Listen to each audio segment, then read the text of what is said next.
California state legislature is among the most powerful and most professionalized state legislatures in the country. It governs the world's fifth largest economy, appropriates a budget exceeding $200 billion a year, and makes laws affecting nearly 40 million people.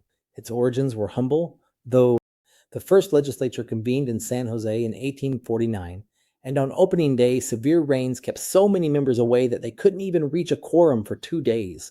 From that rain-soaked start, it grew into what scholars call the paradigm case of a professionalized legislature, full-time members with substantial salaries and large professional staffs capable of acting as a genuine co-equal branch. That transformation came largely through Proposition 1A in 1966, which converted the legislature to full-time annual sessions and raised salaries, creating the conditions for legislative careers. Article 4 of the Constitution makes the legislature bicameral, meaning it has 2 chambers.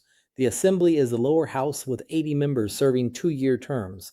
The Senate is the upper house with 40 members serving 4-year terms, with each Senate district containing 2 Assembly districts. The framers designed this deliberate redundancy.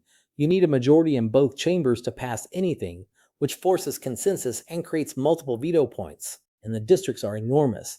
Each Assembly district has about 500,000 people. Each Senate district about 1 million. The most populous legislative districts in the nation.